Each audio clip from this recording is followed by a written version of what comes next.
Chapter 7. Yes to all play and no work.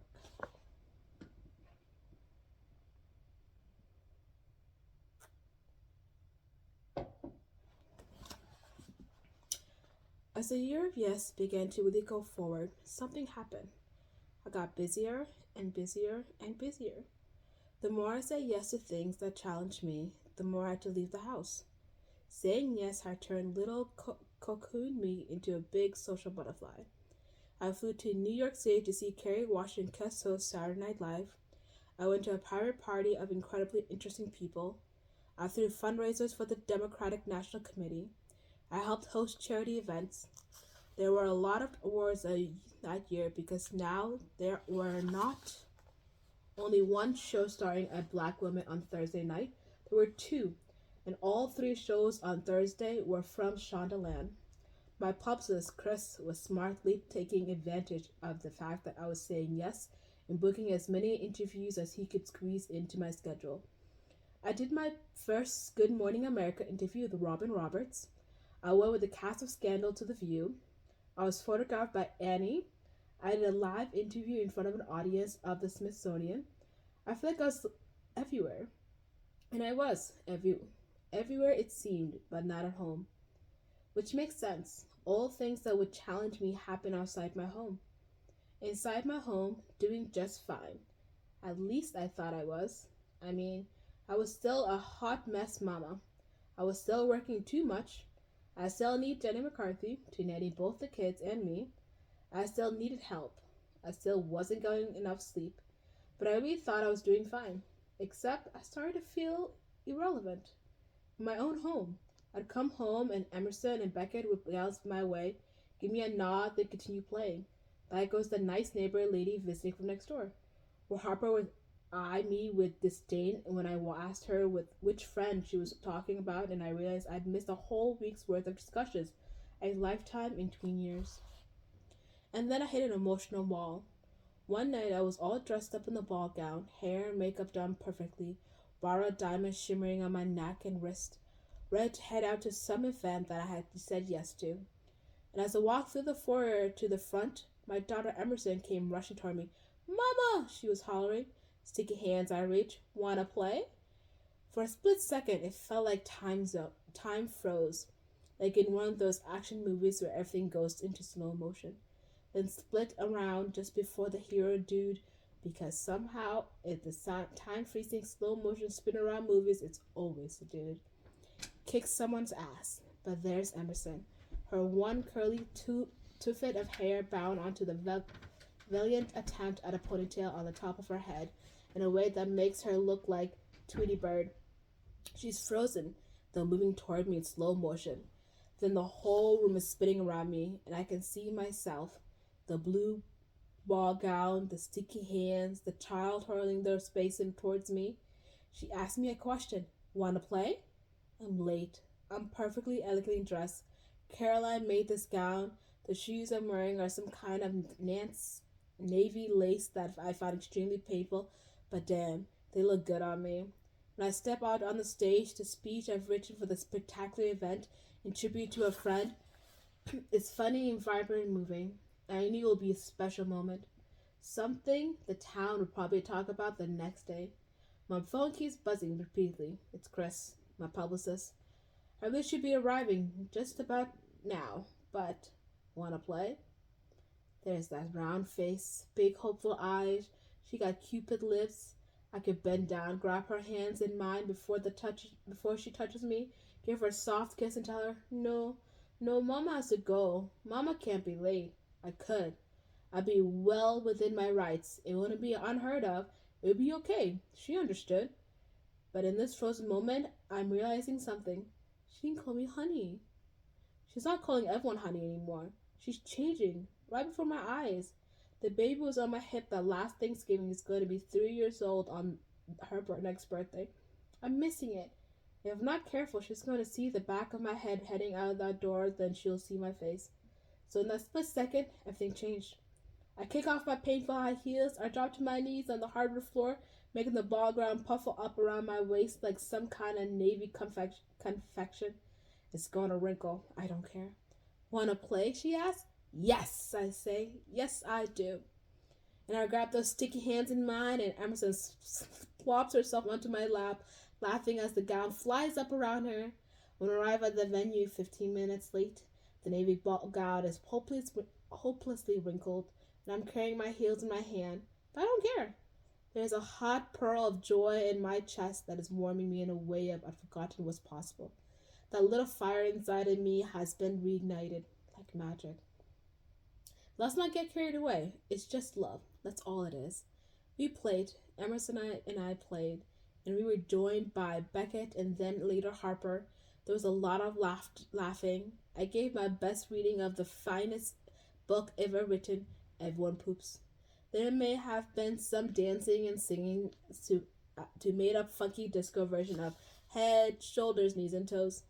There were sticky kisses. Beckett jammed her fingers into my nose out of curiosity. Emerson put her head against my chest and listened until she heard my heart. Then she looked at me solemnly. You are still alive. Yes, I am. Days like this, I am still alive. We finished with our daily performance of that damn gorgeous song India Menza sings in Frozen that has some sort of pied pepper magical hold on children. Then I got in the car to go to the event, happy. The warm joy in me, feeling fundamentally changed. Like I knew a secret that very few people get to learn. But really, it was just love. That's no secret. That's just something we forget. We could all use a little more love. A lot more love. I'm not a naturally optimistic person. I'm too in my own head to be a consistent source of cheer. I have to work out happy. Dark and twisty is where my brain likes to settle. So I can use some reminders what is good and optimistic and glass half full about the world. And nothing does that for me like the faces and souls of my tiny humans.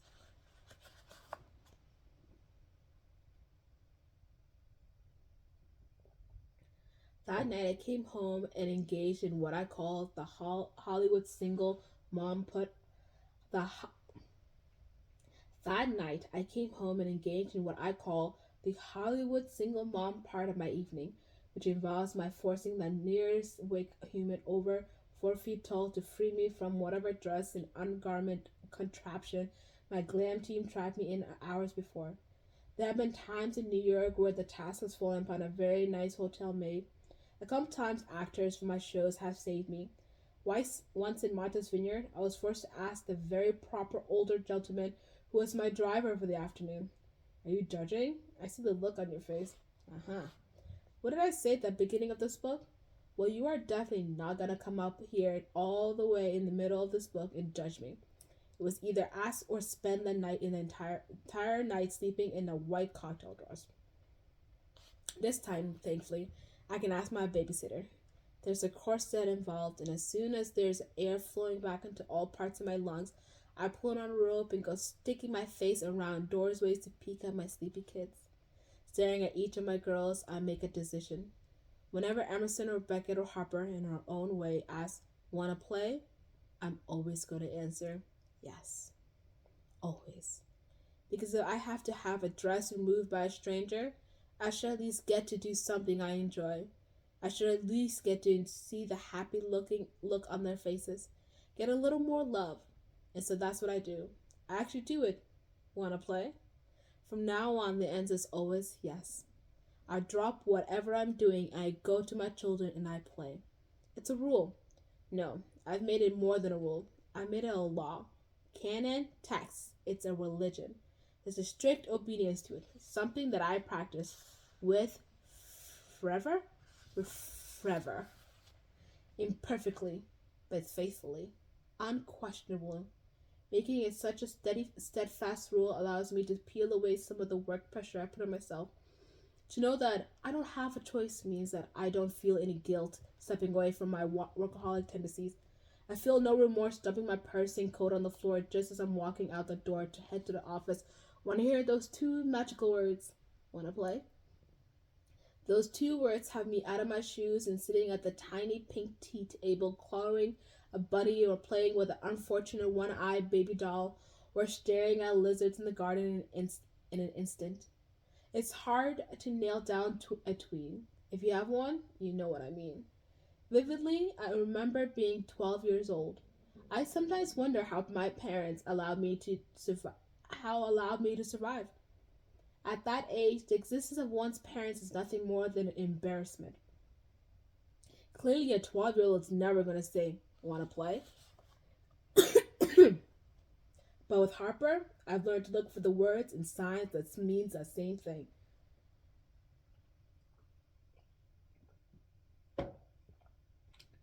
If she wanders to my room in the evening and lies down on a piece of my furniture, I put down what I'm working on and give her my full attention.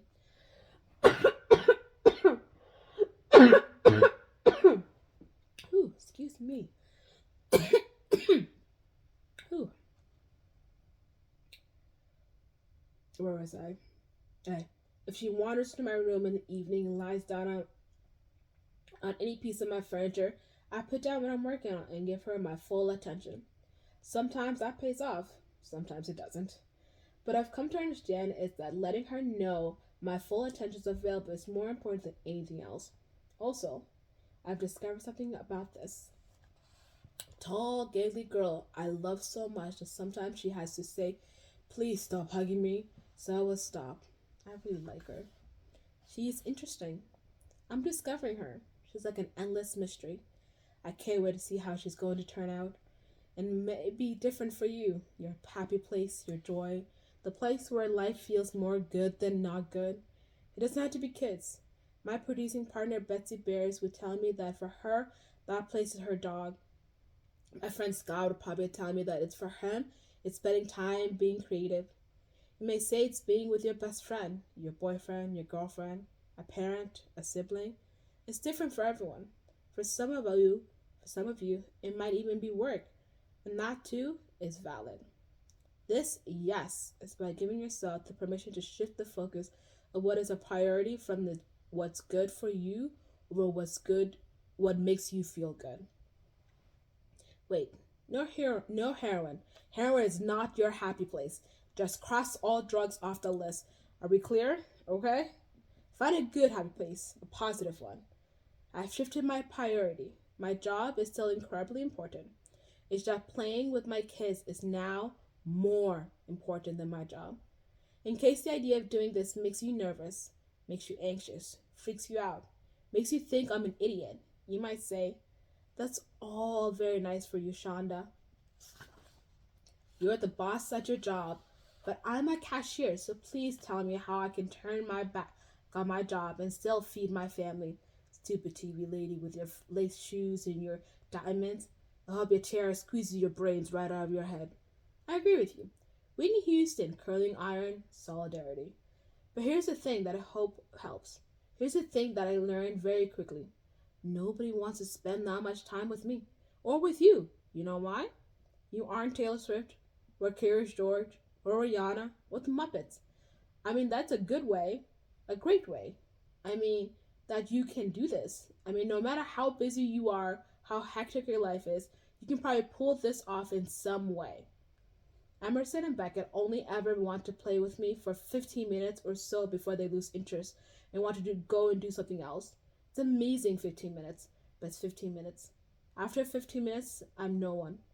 If not a grasshopper in the yard or a popsicle or the very hungry caterpillar, I may as well be a tree.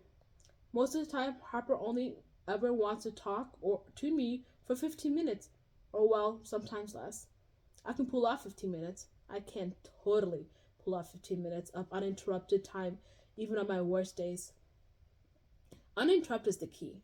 No cell phone, no laundry, no dinner, no nothing. You have a busy life. You have to get dinner on the table. You have to make sure they get homework done. You have to force them to bathe. But you can do 15 minutes. Where I was shocked and discovered how little time this yes to play commitment really took and how easy it was to incorporate it into my daily life, it was about more than this. What was most difficult was what forced me to face about myself. I discovered the age-old cliche is true. People do what they like to do. I work because I like working. I'm good at it. It works for me. It's my comfort zone. Knowing, Facing that fact that I was more comfortable on a sound stage than a swing set was incredibly difficult to handle. What kind of person is more comfortable working than relaxing? Well, me. So this yes required me to change. It's a difficult challenge for a hardworking, straight A, obsessive perfectionist to leap into a lifestyle of practice that requires dropping everything to play. As I've said, my earliest memories were of imagining in the pantry. As I get older, I prefer the library to any other place, the books inside to any other companion. When forced outside for fresh air and sunshine, I grabbed a book and stuffed it down the back of my pants to hide my contraband. Then I climbed the willow tree in our backyard and read until my mother allowed me back in. Playing? Hmm. I don't remember any real playing. My nanny, Judge McCarthy, watches all this unfold with solemn eyes. She watches me drop my back and get down on the floor, awkward and stiff. She offers suggestions. You should play with the blocks. What if you all did some painting? Jenny McCarthy is quite quietly guiding me, teaching me how to play, teaching the stiff, introverted workaholic in me what play means for those outside the pantry doors, outside the library shelf. She's teaching me how to reach and connect with these little extroverts, so different from me. I feel like some kind of alien, never before on this planet, learning what it was like, what this world is like. Jenny McCarthy is showing me how to live through those tiny karmic beings sent by the universe to help roll the rock away from the door of my cave and shove me into the bright, beautiful sun. And I'm grateful. We run around the yard, up and back, back and up and back. We have 30-second dance parties in the kitchen. We sing show tunes. We play with baby dolls, hand puppets, and Fisher Price farms. It's bubbles that do it. I'm sitting in the backyard blowing an endless series of bubbles for the girls. The bubbles are filling the air. I'm on a roll, blowing as fast as I can to create a sea of bubbles all around their faces.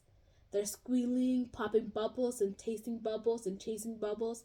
Bucket runs over Beckett runs over and presses her sweaty body onto me. She has that slightly musky, dirty kid smell. It always smells to me like, you smell like puppies, I tell them.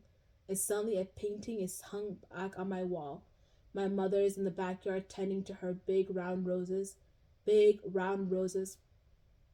The sun has just gone down, and my sister Sandy and I are racing around the backyard, each with a glass of mason jar, trying to catch fireflies. Squealing and chasing fireflies, catch them, staring at them, our faces glowing in the light. Then, just when my mother calls for bedtime, we open the jars and release them into the night air. You smell like puppies, my mother laughs as she shoos us inside.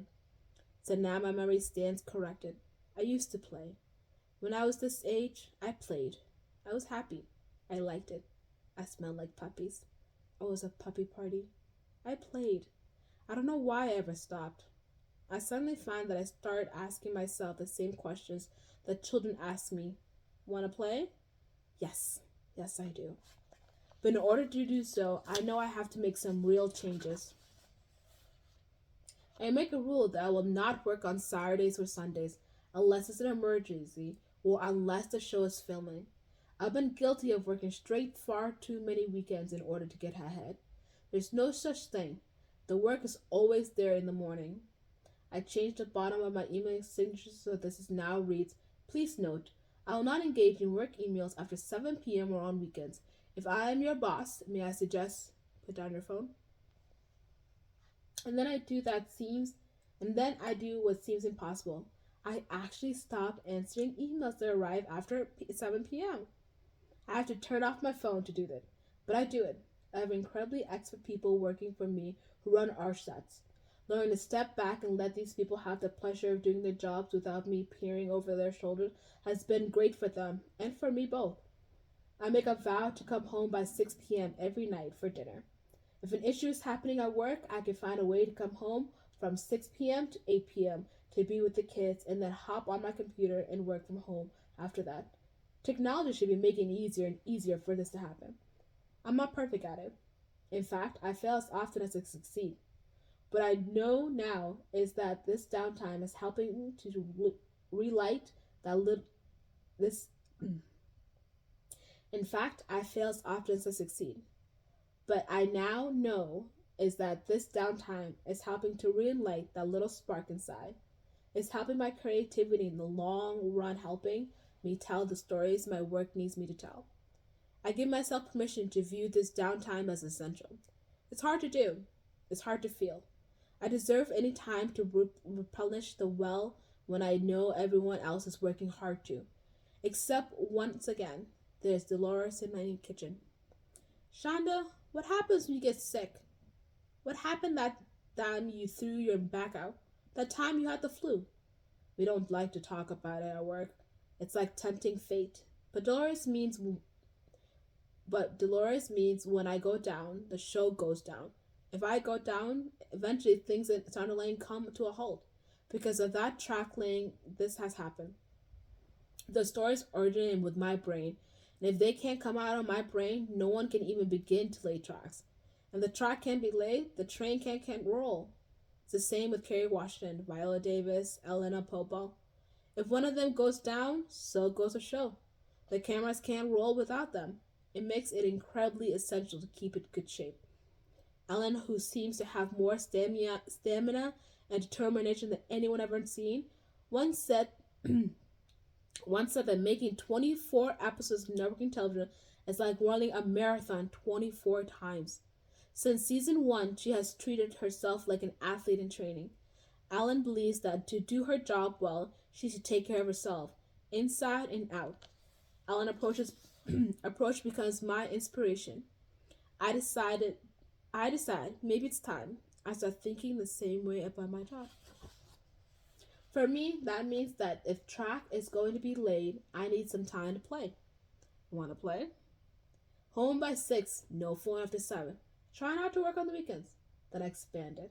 Want to play? I use it as a way of allowing myself to seek comforts I would not normally allow. Want to play? Starts to become a shortened for indulging myself in ways I've forgotten about. Manicures? Pedicures? Want to play? Yes. Browse for hours in actual bookstores on Saturday afternoon with the kids on their play date? Want to play? Yes. A long bath with Aretha Franklin blaring around and loud enough that no one can hear me singing? Want to play? Hell yes. A glass of wine and a square of chocolate and 15 minutes of guiltless silence with my door closed? Want to play? Please keep your voice down, but yes. 15 minutes, I say. What could be wrong with giving myself my full attention for just 15 minutes? Turns out, nothing. The more I play, the happier I'm at work. The happier I'm at work, the more relaxed I become. The more relaxed I become, the happier I am at home. And the better I get at playtime I have with the kids. It's just real love.